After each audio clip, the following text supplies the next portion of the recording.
Hello, my name is Chirag Indoria and we are talking about ELL 101 project. Our topic is light emitting diodes, that is LEDs. Here are some pictures of LEDs. Introduction to LEDs. LED offers many advantages over traditional light sources, opening new ways to use light that were not possible before. LEDs are promising light source which uses at least 75% less energy than incandescent lighting. LED lighting can also be referred to as solid state lighting, that is SSL, because an LED is solid state technology. LEDs were developed in 1960s and its characteristics decides this light source is suitable for indication, not illumination. Now, what is indication? Indication refers the use of light source to view directly, self-luminous object. Examples are signals, indicator lights in electronic equipments. Illumination. Illumination refers the use of light source to view other objects by light reflected through those objects. Examples are lighting found in rooms and task lighting in desk. The pictures of indicator and illuminator LEDs are shown below. LEDs typically do not burn out or fail. Instead, they experience a lumen depreciation wherein the brightness of LED dims slowly over time. Now, what is lumens? Lumens are a measure of total amount of visible light to the human eye from a lamp or light source. The higher the lumen rating, the brighter the lamp will appear. As the LED technology revolutionized the lighting industry, so it's important to understand how an LED light source works. Now, what is an LED? LEDs are semiconductor diodes, electronic devices that permit current to flow in only one direction. The diode is formed by bringing two slightly different materials together to form a p-n junction. In a p-n junction, the p side contains excess positive charge, that is holes, which indicate the absence of electrons, while the n side contains excess of negative charge, that is electrons. It is a heavily topped p-n junction which under forward bias emits spontaneous radiation.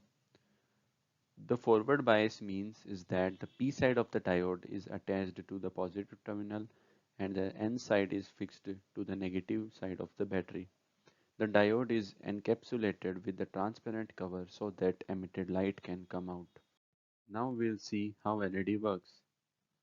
When the negative end of the circuit is hooked up to the N-type layer and the positive end is hooked up to the P-type layer as shown in picture 1, the electrons and holes start moving and the depletion zone disappears. And when the positive end of the circuit is hooked up to the N-type layer and the negative end is hooked up to the P-type layer as shown in picture 2, free electrons collect on one end of the diode and holes collect on the other. The depletion zone gets bigger.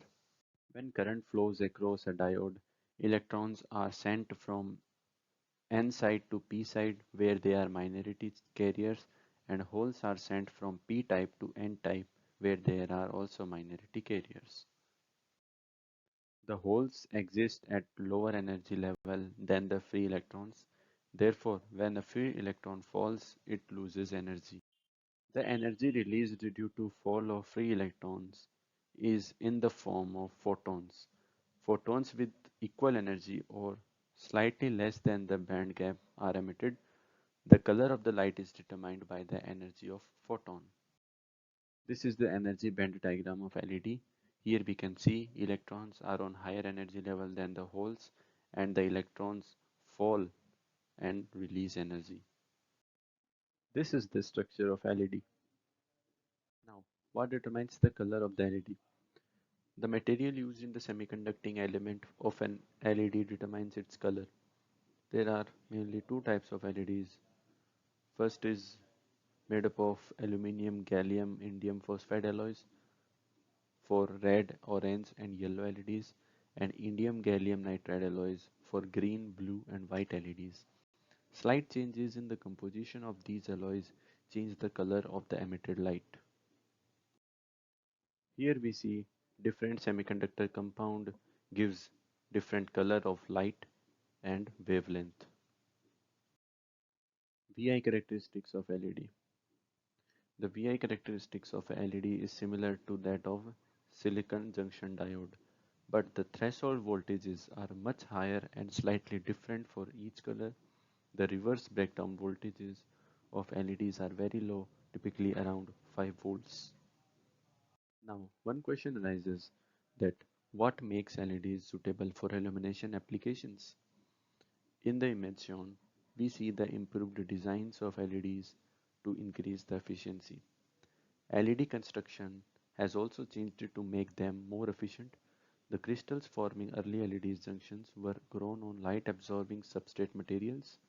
Using transparent substrates and optimizing the shape of the conducting element have increased the amount of light able to leave the device. These are the improved designs of LEDs over past years. Early products used array of many LEDs. Later products used fewer high output LEDs with the lenses to shape the resulting distribution. More recent devices use even fewer LEDs and yet higher output in combination with reflectors, diffusers and lenses. To sum up, we see the features and benefits of LEDs. Low operational voltage and less power, fast action and no warm-up time required. The bandwidth of emitted light is 100 angstrom to 500 angstrom, or we can say that it is nearly monochromatic. Long life and ruggedness, fast on-off switching capability.